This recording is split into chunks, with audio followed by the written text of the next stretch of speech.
আসসালামু আলাইকুম। বিউটিবাজ ইউটিউব চ্যানেলের নিয়মিত ভিউয়ার্স সবাই কেমন আছেন? আমি আলহামদুলিল্লাহ ভালো আছি। আজকে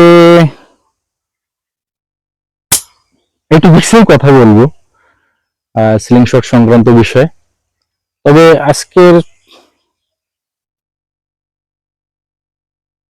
টপিকসটা খুব বেশি গুরুত্বপূর্ণ ভাই, আসলেই বেশি গুরুত্বপূর্ণ। কারণ এই ভুলগুলো আপনি যতক্ষণ না পর্যন্ত সমাধান না করবেন, আপনার যদি ধারণা হয় যে আপনি এটা কিনবেন আর আপনি একদম সুপার হিরো হয়ে যাবেন আর মারবেন একদম টেকনাফ থেকে তেতুলিয়া একদম পার হয়ে যাবে, যেটা মারবেন সেটাই লাগবে না, ছোটবেলায় কত মারছি ডোর মিয়া, এত আপনার গল্প চাটাম শোনার সময় আছে নাকি, এত টিউটোরিয়াল লাগে নাকি, ও ছোটবেলায় কত মারছি, হ্যাঁ একদম সিঁড়ি গুড়ি উল্টে ফেলাইছি। আসলে ভাই ওইসব বিষয়ে কোনো কথা বলে লাভ নাই বা বলতে চাচ্ছিও না। আর আপনাদের এটা ব্যবহার করতে গিয়ে অনেক সময় অনেক ধরনের প্রবলেম আপনারা ফেস করেন, সেগুলোকে কেন্দ্র করে আমি টিউটোরিয়াল টিপস গুলো তৈরি করি। আপনারা প্রশ্ন করেন, সেই প্রশ্নের উত্তরগুলো নিয়ে ভিডিও বানাই চ্যানেলে আপলোড করি। আপনাদের করতে হবে জাস্ট চ্যানেলটা সাবস্ক্রাইব করতে হবে, বেল আইকনটা অন করে রাখতে হবে। যখনই আমার চ্যানেলে কোনো কিছু আপলোড হবে, এভরিথিং যাই আপলোড হোক, আপনি একটা নোটিফিকেশন পাবেন, সবার আগে শুরুতে আপনি দেখে নিতে পারবেন। আর কমেন্ট অন্তত পক্ষে আপনারা করে যাবেন, আর একটা লাইক করবেন। কারণ যত আপনি লাইক করবেন, আমার চ্যানেলে যত ভিডিওগুলো আছে, ভিডিওগুলো আপনার নিউজ ফিডে একের পর এক আসতেই থাকবে এবং আপনি প্রত্যেকটা স্ক্রল করে করে দেখতে পারবেন। ভাই রাবার সংক্রান্ত বিষয়ে আসলে আজকে শেষ টপিকস। হ্যাঁ, এরপরে আর রাবার টপিক্সে আপনারা ফোন দিলেও আমি আপনাদের সাথে রাবার টপিক্সে কথা বলবো না, কারণ অলরেডি যা বলার ভাই 4-5টা ভিডিও আমি আপলোড করছি রাবার টপিক্সে। তো আমি মনে করি যে এটা শেষ করা দরকার। এরপর থেকে আপনারা যখনই আমাকে ফোন দিবেন বা কোনো কিছু জানতে চাইবেন, বলতে চাইবেন, যদি নতুন কোনো প্রশ্ন সমস্যা সামনে আসে, তাহলে সেই টপিক্সে আমি ভিডিও বানাবো। আদারওয়াইজ আমি আপনাদেরকে ওই যারাই ফোন দেন রাবার সংক্রান্ত বিষয়ে প্রশ্ন করবেন, জানতে চাইবেন, আমি তাদেরকে বলে দেবো ভাই আমার চ্যানেলে আসেন। কারণ আসলে জনে জনে এইভাবে বলা কোনোভাবেই সম্ভব না, এটা সো ডিফিকাল্ট। তারপরে রোজা রমজান মাস, এখন তো খুব বেশি সমস্যা, অতিরিক্ত কথা বলতে গেলেও খুব বেশি কষ্ট হয়। তো আজকে আমি যে গুরুত্বপূর্ণ বিষয়গুলো নিয়ে কথা বলতে যাচ্ছি, রাবার লাস্টিং কম করার কারণগুলো কি কি। নাম্বার 1, নন ব্র্যান্ড হওয়া। এখন ব্র্যান্ডের হইলেও ভাই অনেক সময় টেকনিক্যালি কিছু বিষয় আছে এই রাবারটা লং টাইম ব্যবহার করার জন্য, বা যে প্রবলেম গুলো ফেস করেন সেই প্রবলেম গুলো সলিউশন করার জন্য। আপনি নন ব্র্যান্ড থেকে ব্র্যান্ডে গেলেন, ব্যাস এতটুকুই। আপনি কি মনে করতেছেন এখানেই শেষ? না ভাই, দীর্ঘ সময় ব্যবহার করার পদ্ধতিগুলো আপনাকে অবলম্বন করতে হবে, এগুলো আপনার নলেজে রাখতে হবে, জানতে হবে। তাহলে আপনি প্রবলেমগুলো যখনই ফেস করবেন তখনই আপনি সলিউশন করতে পারবেন।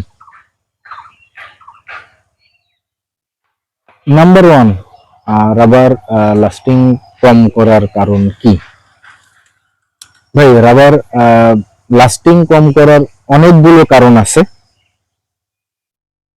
তার ভিতরে একটা বললাম যে নন ব্র্যান্ডের হলে সেটা ভাই লংজিভিটি কম হবে, লাইফ টাইম কম পাবেন। নাম্বার 2, আমরা অনেকে আছে যে রাবার ছোট করে ব্যবহার করি, যেমন আমি একটা শর্ট করে ব্যবহার করি। তো শর্ট করে ব্যবহার করলে হয় কি, রাবারটার পরে না টান বেশি পড়ে। দেখেন এই পর্যন্ত কিন্তু শেষ, হ্যাঁ এই পর্যন্ত শেষ, এখন এর পরেও টানতেছি। এখন এই ছোটটা করতেছি কেন? ছোটটা করতেছি যাতে হিট আর স্পিডটা বেশি হয়, যার কারণে এটা করতেছি। এখন ভাই আপনি সব সুবিধা না একসাথে আপনি পাবেন না। কিরকম, আমি জাস্ট আপনাদেরকে একটা উদাহরণ দিই। কিছু কিছু বাইক মোটরসাইকেল যারা ইউজার আছেন এরা জিনিসটা বুঝবেন।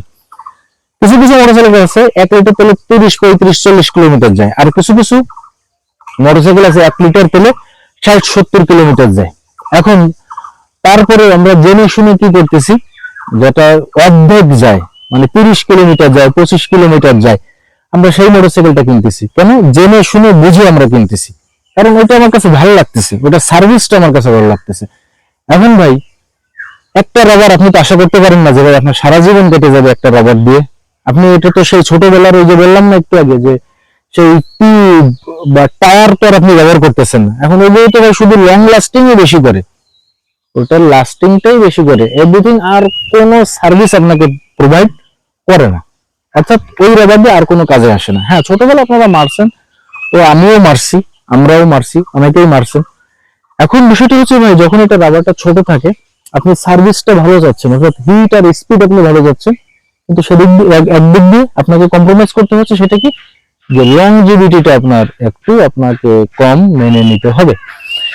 থিকনেস যত পাতলা হয় তত লংজিভিটিটা বেশি পাওয়া যায়। আবার থিকনেস যদি অতিরিক্ত মোটা হয়, সেক্ষেত্রে লংজিভিটিটা বেশি পাওয়া যায়। কিন্তু ভাই, লংজিভিটিটা তো শুধু এই প্রোডাক্টটা সার্ভিস না, এটা তো আরো অনেক কিছু আছে, তাই না? হিট লাগবে, স্পিড লাগবে, রেঞ্জ কতটুকু পাচ্ছে এই বিষয়টা লাগবে। তো বাইরের কান্ট্রিতে পাতলা রাবার ব্যবহার করে, আপনাকে পাতলা রাবার ব্যবহার করতে হবে। আর শর্ট রাবার ব্যবহার করলে, যখন আপনি একটু শর্ট ব্যবহার করবেন, আপনি হিট আর স্পিডটাই মূলত আমাদের প্রধান টার্গেট। ওইটা পাইলেই আমাদের, ওইটাই আমাদের মূল উদ্দেশ্য। ওইটা যদি ঠিক থাকে, বাকিগুলো বললাই যাক, আমাদের কোনো সমস্যা নেই। লং লাস্টিং না করার আর একটা কারণ, সেটা হলো, আমি দেখাই, এই যে এইখান থেকে যে বাধাটা, এই বাধাটা যদি সঠিক নিয়মে না হয়, এই রাবারটা যখন আমরা টানি, এখান থেকে যদি গজে, অর্থাৎ মুভ করে, বাধার জায়গাটা যদি স্লিপ করে, মুভ করতেই থাকে করতেই থাকে, ওই জায়গায় ঘষতে ঘষতে ঘষতে ঘষতে একটা টাইম ওই জায়গায় রাবার কেটে যায়। বাধার নিয়মটা আপনার সঠিকভাবে থাকা লাগবে। আচ্ছা, চতুর্থ নম্বর বিষয় হলো বডিতে বাড়ি খায়। এই যে আপনারা কাটকুট করে ধরেন না, হ্যাঁ, এইগুলো কাটকুট করে, এটা বডিতে বাড়ি খায়। এই রাবারটা এখান থেকে আপনি রিলিজ করতেছেন, রিলিজ করে সামনে যে আবার ব্যাক করে, ব্যাক করে এই যে পিছনের অংশে, এই পিছনের অংশে বডিতে বাড়ি খায়। যদি এই ধারালো অংশগুলো বাড়ি খায়, তাহলে তো ভাই রাবার ড্যামেজ হবে। অনেকে বলেন না যে ভাই এই যে এইখান থেকে ছিদ্র হয়ে যায়, ববলিন ওঠে, সাদা হয়ে যায়, হ্যাঁ, ওইখান থেকে আস্তে আস্তে আস্তে আস্তে একটা ছোট ছিদ্র পরবর্তীতে বড় হয়ে যায়। এইটার কারণ হলো ভাই, এই যে নাটগুলো, কিছু কিছু সিলিং শটের নাটগুলো, এটা দেখেন, আমার এটা তো সমান, কিছু কিছু সিলিং শটের নাট বাড়তি আছে, এবং আপনি সঠিকভাবে গ্রিপিং না করার কারণে, রাবারটা সঠিক নিয়মে রিলিজ না করার কারণে, এটা যখন পিছনে যায়, এটা যখন ব্যাক করে, তখন এই নাটে বাড়ি খায়, অথবা এই ধারালো অংশগুলোতে বাড়ি খায়। হ্যাঁ, এই প্রবলেমটা আপনারা সলিউশন করে নেবেন।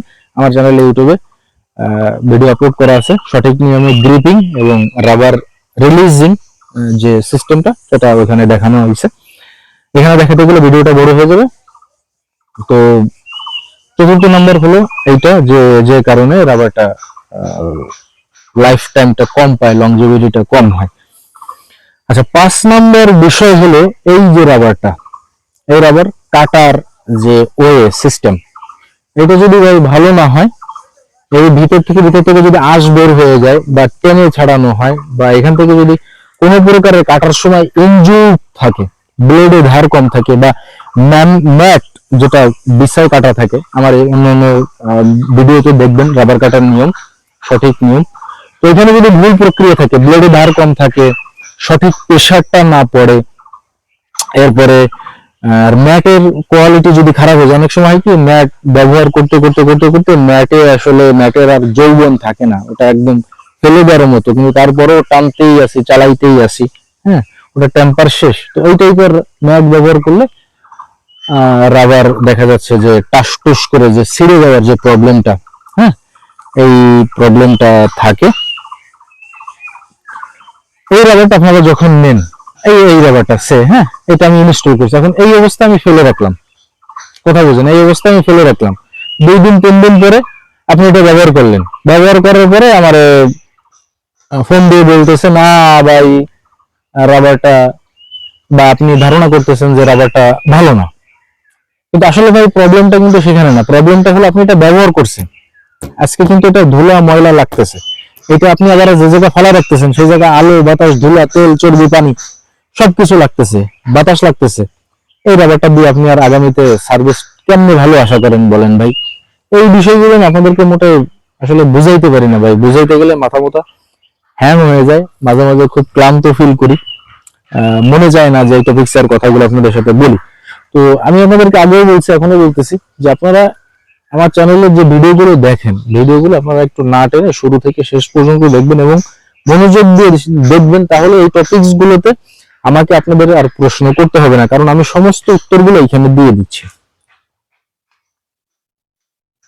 অতিরিক্ত ঠান্ডা লাগানো, রাবারে অতিরিক্ত ঠান্ডা লাগানো যাবে না, অতিরিক্ত গরমও লাগানো যাবে না। হ্যাঁ, ছায়াযুক্ত স্থানে যদি সম্ভব হয় ফ্রেন্স পাউডার নামে, অর্থাৎ টিউব জাতীয় বা টায়ার জাতীয় বা রাবার জাতীয় পদার্থকে সংরক্ষণের জন্য ব্যবহার করা হয় ফ্রেন্স পাউডার। আমার চ্যানেলে আপলোড করা আছে, দেখবেন সংরক্ষণের নিয়মগুলো। তো আপনার যদি একটা কাচের পাত্রে অতিরিক্ত বাতাস না ঢোকে, হ্যাঁ, আবার একদম বাতাস না লাগে এরকম না, হ্যাঁ, মাঝে মাঝে যেন একটু বাতাস আপনি বের করবেন, লাগাবেন, আবার এটা আটকায় রাখবেন, কিন্তু আবার লং টাইম আটকায় রাখবেন না, তাহলে কিন্তু হেতেও আবার বিপরীত আছে। এরপরে আছে এই যে রাবার বাঁধার যে সুতাটা, এই সুতাটা আপনারা ভুলভাল অন্যান্য অ্যাক্সেসরিজ ব্যবহার করেন, কাঁথা সেলাই করা সুতা, পাটের সুতা, বস্তার সুতা, হ্যাঁ, আবার ওই যে কিসের ক্যাসেটের যে ফিতা ছিল পুরোনো দিনে, তো ওই ফিতার ভিতরের যে সুতাটা, ওই সুতা আপনারা ব্যবহার করেন। তোমার এগুলো হলো ধারালো জিনিস, হ্যাঁ, এগুলো যদি আপনি ব্যবহার করেন অবশ্যই আবার ওইখান থেকে কাটবে। তো আজকের ভিডিওটা এই পর্যন্ত, আর বেশি বড় বানাচ্ছি না। আগামীতে দেখা হবে নতুন কোনো টপিকসে, নতুন কোনো টিউটোরিয়াল টিপস অ্যান্ড ট্রিক নিয়ে। তো আপনার হাতে যদি অবসর সময় থাকে, এই ভিডিওটা তো এখনই দেখা শেষ করলেন, পরবর্তী ভিডিওগুলো দেখা শুরু করেন, এক এক করে দেখে শেষ করেন, কারণ আপনি যত দেখবেন তত শিখবেন। ওকে, আর একটা ভিডিও সামনে আসতেছে, সেটা হলো 180 ডিগ্রি, হ্যাঁ, 180 ডিগ্রির ব্যবহারের কিছু কিছু প্রতিভাবান ব্যক্তিবর্গ আছে যাদের আসলে ভুল ধরাটা আমার পক্ষে মানায় না, তবে কিছু ত্রুটি বিচ্যুতি আছে যেগুলো আমি আপনাদের সামনে ইনশাল্লাহ আগামীতে শেয়ার করব। আশা করব আপনারা সেই ভিডিওটা আমার চ্যানেলে থেকে আপনারা সেই ভিডিওটা দেখে নেবেন। তো আজকে সবার কাছ থেকে বিদায় নিচ্ছি, সবাই ভালো থাকবেন, সুস্থ থাকবেন, দেখা হবে নতুন কোনো ভিডিওতে। আসসালামু আলাইকুম।